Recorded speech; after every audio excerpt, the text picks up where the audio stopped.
हाय मेरे future doctors, welcome in mission MBBS. आज हम एनसीईआरटी लाइन टू लाइन कैसे क्वेश्चन आते हैं उसकी सीरीज स्टार्ट करने जा रहे हैं। तो चलो हम चलते हैं हमारे फर्स्ट टॉपिक पे, 11th bio NCERT the living world. Okay, तो चलो निकालो एनसीईआरटी में ये टॉपिक। इसमें फर्स्ट पैराग्राफ में हमें दिया है कि गैलोफियन हाउस की ब्यूटी कैसी रहती है, डीपली ये सब दिया है। It's not so important. Then second जो पैराग्राफ है उसमें दिया है कि व्हाट इज़ अ लिविंग। अगर हमें पूछा जाए कि living, what is mean by living, हमारे मन में क्या आता है? अरे जो ग्रोथ कर सकता है, जो रिप्रोडक्शन कर सकता है, जिससे एबिलिटी टू सेंस एनवायरनमेंट होती है और जो उससे रिस्पॉन्स कर सकता है। यहाँ पे वही दिया है, देखो सेकेंड लाइन पे, growth, reproduction, ability to sense environment and mount to a suitable response come to our mind immediately as a unique feature of living organism. Okay, then यहाँ पे दिया है ऑल लिविंग ऑर्गेनिज्म ग्रो। ये सभी organism living organism grow कर सकते हैं। Increase in mass and increase in number of indivisible are twin characteristics of a growth. ये इम्पॉर्टेंट है। Increase in mass and increase in the number of indivisible, ये कैसे है? ट्विन कैरेक्टर है किसके? ग्रोथ के। देन यहाँ लिखा है, देखो, in plant this growth by cell division occurs continuously throughout their life span. Cell division में जो प्लांट में जो सेल डिवीजन होता है वो कंटिन्यूसली रहता है, बट कि एनिमल में they see up to only a certain age. Okay, then यहाँ नीचे एक लाइन है, unicellular organism grow by a cell division. One can easily observe this in a vitro culture by simply counting number। ये कुछ important नहीं है। Then ये line है, देखो, in majority of higher animals and plant growth and reproduction are mutually exclusive event। Growth and reproduction are ये कैसे? Mutually exclusive event. इसके बाद हमें क्या पता चलता है कि ग्रोथ कोई भी ग्रोथ का हो, मतलब नॉन लिविंग ऑब्जेक्ट में भी ग्रोथ हो सकती है। कैसे? हम उसका मास बढ़ा के, मतलब एक माउंटेन है, उसमें मिट्टी ऐसे, मतलब सॉइल का डिपोजिशन होते होते जाता है और उसकी लेंथ बढ़ जाती है। इसीलिए growth is not taken as a defining property of living organism. Next paragraph है, देखो, रिप्रोडक्शन के बारे में। Reproduction likewise is a characteristics of a living organism. Yes, in multicellular organism, reproduction referred to as a production of the progeny। हमने देखा कि plant में कैसे रिप्रोड्यूस होता है, वो क्लोन्स फॉर्म होते हैं आइडेंटिकल टू इट्स पेरेंट्स, लेकिन एनिमल में ऐसा नहीं होता। यहाँ पे क्या लिखा है? Lower organisms like yeast and hydra में बर्डिंग होती है। प्लानेरिया फ्लैटवर्म में ट्रू रीजनरेशन होता है। Fungi and protonema of mosses में फ्रैगमेंटेशन होता है। ओके, देन यहाँ पे लिखा है, देखो, unicellular organism like a bacteria, unicellular algae और amoeba, reproduction is synonymous with growth. Okay, मतलब रिप्रोडक्शन ये ग्रोथ के तरह लेते। आपने ऐसे भी देखा होगा कि इनफर्टाइल ह्यूमन कपल, फिर mules and sterile worker beans, ये रिप्रोड्यूस नहीं कर सकते। तो हम ऐसे कह सकते हैं क्या रिप्रोडक्शन ये डेफिनेटिंग प्रॉपर्टी है लिविंग ऑर्गेनिज्म की? तो नहीं कह सकते। Okay, then hence reproduction also can not be an definiting property of living organism. Then another characteristics of life is metabolism। Metabolism मतलब क्या रहता है? मतलब all the chemical reaction occurring in the body. Yes, metabolism ये सिर्फ living organism ही में भी होता है। इसीलिए यहाँ पे देखा है, देखो नेक्स्ट पेज में, the sum total of all the chemical reaction occurring in our body is a metabolism. Then यहाँ पे नेक्स्ट लाइन देखिए, hence while metabolism is a defining feature of all living organism without exception, फिर हम कह सकते हैं कि हमारी फर्स्ट प्रॉपर्टी कौन सी है यार, मेटाबॉलिज्म। ये सिर्फ लिविंग ऑर्गेनिज्म ही देखी जाती है। Then next, cellular organization of the body is a defining property of life form. yes, cellular organization भी एक defining property है। फिर ये देखो, living organism is the ability to sense their surrounding or environment to respond to this environmental stimuli which will be physical, chemical और biological। मैं आपको एक एग्जांपल देती हूँ। समझो हमारे हाथ में गरम टी है, टी का कप है, तो वो गर्म है हमें पता है, फिर भी हमें उससे हाथ लगाया तो हमारा हाथ ऐसे दूर हो जाता है। फिर हमारी बॉडी रिस्पॉन्ड करती है ना यार, गर्म चीज़ें उसे हाथ मत लगाओ, तो समझा। फिर ये है, और हमारे ह्यूमन बीइंग के पास कौन सी रहती है, सेल्फ कॉन्शियसनेस की प्रॉपर्टी रहती है। Human being is the only organism who is aware to himself, that is has a self consciousness. Okay, therefore consciousness become the defining property of living organism. Then next passage में क्या है, ये important, ये देखिए, ये दिया है कि अगर पेशेंट कोई कोमा में होए तो वो लिविंग है या नॉन लिविंग है, ये सब दिया है। ये देखो, we can say that living organism are self replicating, evolving and self regulating interaction system capable to responding to external stimuli. Okay, then next topic है, देखो 1.2 diversity in the living world. Next page पे यहाँ सबसे important एक sentence है, देखो, the number of species that are known and described range between 1.7 to 1.8 million. ये बहुत इंपॉर्टेंट क्वेश्चन है, इस पे से क्वेश्चन आते हैं। देन नेक्स्ट पैराग्राफ है, उसका कुछ नहीं, उसके नीचे का पैराग्राफ है, देखो, hence there is a need to standardize the naming of living organisms, such as the particular organisms are known by the same name all over the world. This process is called as nomenclature. मतलब ऐसा नहीं ना कि हर country के names अलग अलग रह सकते, इसीलिए हमारे इंडिया ने एक नॉमेनक्लेचर की सिस्टम बनाई कि अच्छा सबको एक ही नाम से वो स्पीसीज जाना जाए, इसीलिए। देन ये देखो, एक है फुल फॉर्म है यहाँ, ICBN एंड ICZN। ICBN मतलब international code for botanical nomenclature and ICZN मतलब international code for zoological nomenclature. ये बहुत इंपॉर्टेंट है, एग्ज़ाम में पूछा जाता है।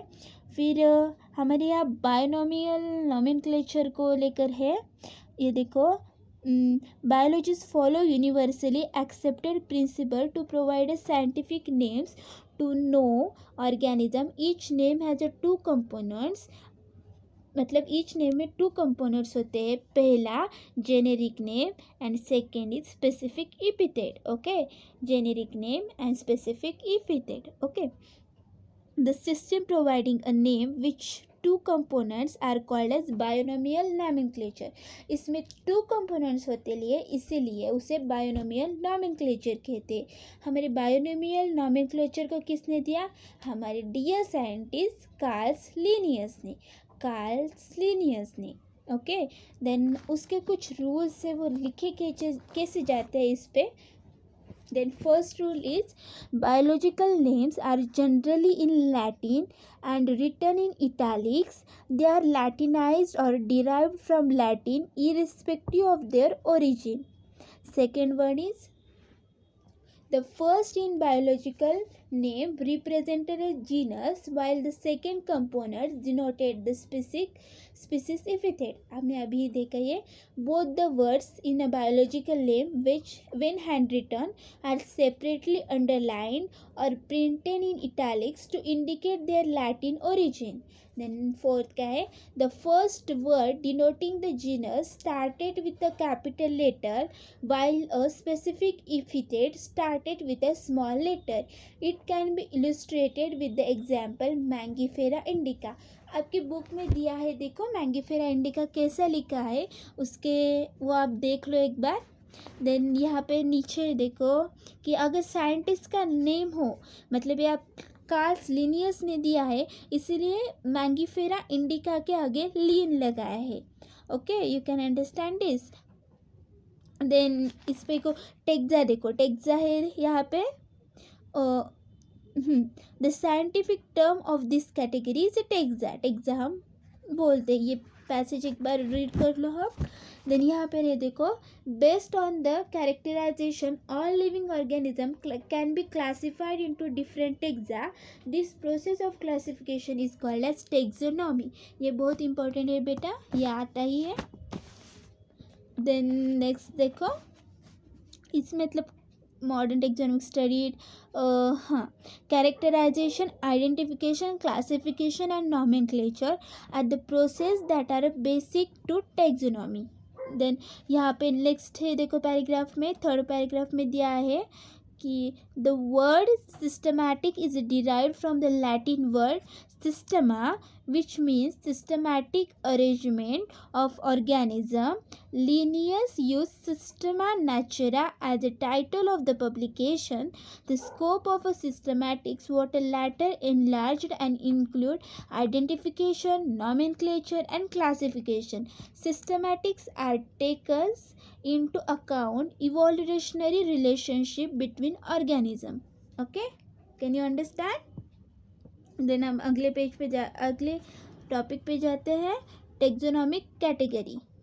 अब टेक्सोनॉमिक कैटेगरी की एक फुल फॉर्म होती है, उसकी ट्रिक मैं आपको बताना चाहूँगी. Kings, PCO for girl student. Kings मतलब किंगडम, P मतलब फाइलम, C मतलब class, order. Kings PCO, O मतलब ऑर्डर, किंग्स PCO. फॉर मतलब फैमिली, F से फैमिली, गर्ल्स यानी जीनस, G से जीनस एंड S से स्पीसीज. ओके, देन इस ट्रिक से आप इजीली इसको याद कर सकते हैं, आपको कोई भी दिक्कत नहीं होगी. देन यहाँ पे कुछ नहीं है, ये देखो फर्स्ट स्पीसीज दिया है उन्होंने. Species, taxonomic study consider a group of indivisible organism with the fundamental similarities as a species. One should be able to distinguish one species from other closely specific based on the distinct morphological differences. यहाँ पे कुछ example दिए हैं उन्होंने.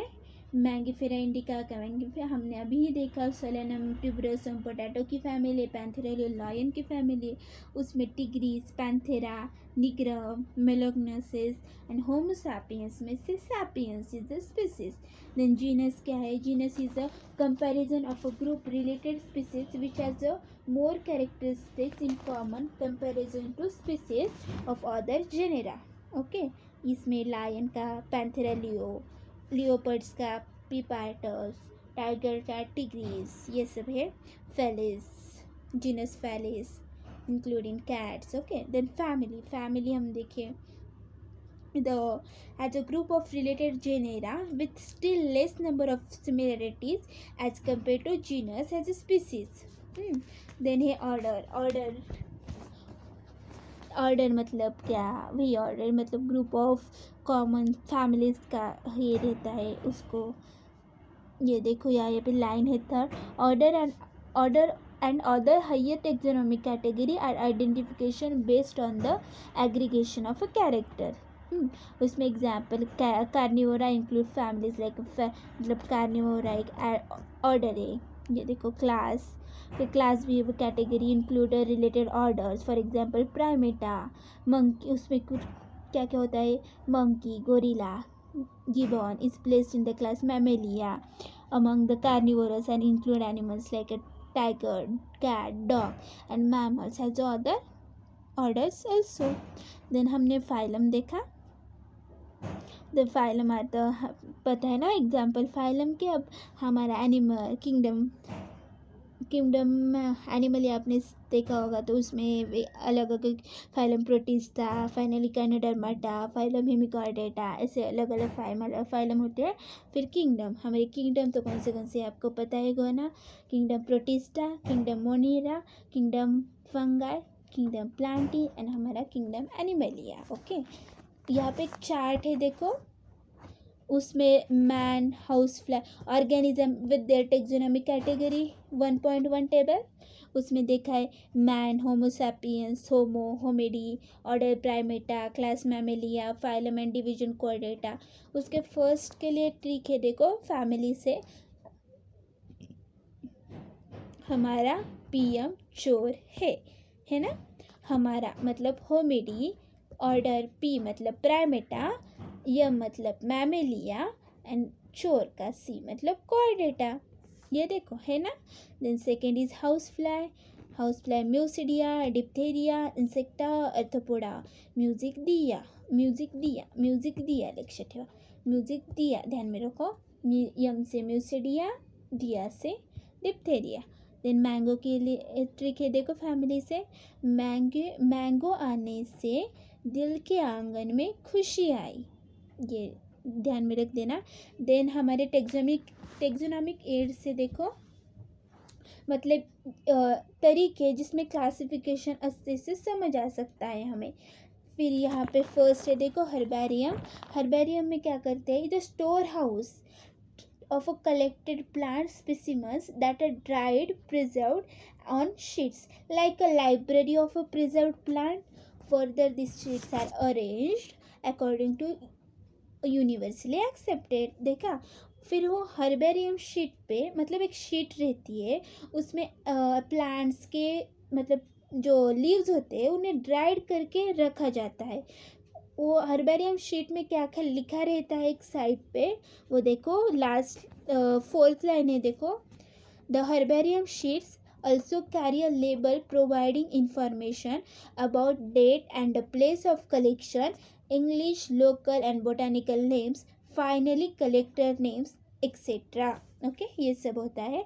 Then botanical gardens, अपने botanical gardens देखा ही होगा ना, जहाँ पे different types of flowers plants रहते हैं। अब विजिट भी किया होगा आपने इसे, कि हर कॉलेजेस में स्कूल्स में बोटेनिकल गार्डन रहते हैं। Botanical the specialised garden have a collection of living plants, इसमें क्या रहते हैं living plant. For the reference the plant species in these gardens are grown for the identification purpose and each plant is a label including its botanical scientific name and its family. The famous botanical garden are at new, England में जो new है वहाँ famous botanical garden है। Indian botanical garden Howrah India and at national botanical research institute Lucknow India. Okay आप visit करना चाहो तो कर सकते हैं, it's a good. Then museum मतलब क्या देखते हैं, biological museum are generally setup of educational institute such as schools and colleges. Museum are the collection of preserved plants and animal specimens for study and reference. ये कैसे रहते हैं, अब animals को स्टोर करना है म्यूजियम में तो उसे डेट रहता है, फिर वो स्टोर किया जाता है। देन हमारा जूलॉजिकल पार्क्स, ये तो आपको पता ही होगा। Zoological parks the place where wild animals are kept in protected environment under human care and which enable us to learn about their food habitat and behavior। मतलब एक एनिमल का food habitat कैसा है, वो कैसे रहता है, ये सब हमारे उसके सब पर नज़र रखने के लिए उसे एक स्पेसिफिक जगह पे वो जैसे रहता है उसके जैसे एनवायरनमेंट क्रिएट करके उसे रखा जाता है, उसे जूलॉजिकल पार्क्स कहते हैं। यहाँ पे आप पिक्चर्स दे सकते हो, picture showing animals to different zoological parks of India. Okay then next is key, ये बहुत इंपॉर्टेंट है, इस पे से क्वेश्चन आते हैं। यहाँ देखो सेकेंड लाइन है, the key are based on the contrasting character generally in a pair, वो कैसे रहे पेयर में रहते हैं, कॉल्ड एज कपलेट, उसे कपलेट कहते हैं। उसके नीचे एक सेंटेंस है देखो, each statement in the key is called as a lead, each statement in the key is called as a lead. Then यहाँ नेक्स्ट है समरी के ऊपर का जो हमारा पैसेज है, flora manuals monographs at the categories are some other means as a recording description They also helps in correct identification. Flora contain the actual account of habitat and distribution of a plants of the given area. Okay, and then this is monographs contain information on any one taxon. It's very important बेटा, आपको अगर मेरा topic अच्छा लगा हो तो तो comment करके ज़रूर बताना। देन समरी आप एक बार पढ़ लो, क्योंकि समरी में से भी क्वेश्चन आ सकते हैं। देन मिलते हैं नेक्स्ट वीडियो में। नेक्स्ट वीडियो हम बायोलॉजिकल क्लासिफिकेशन लेंगे। ये बहुत इंटरेस्टिंग टॉपिक है, आपको ज़रूर अच्छा लगेगा और इसमें से बहुत क्वेश्चन आते हैं। देन मिलते हैं नेक्स्ट वीडियो में। अगर आपको वीडियो अच्छा लगा हो तो लाइक शेयर एंड कमेंट करना ना भूलें। Thank you for watching video. मिलते हैं नेक्स्ट वीडियो में। Bye bye, take care.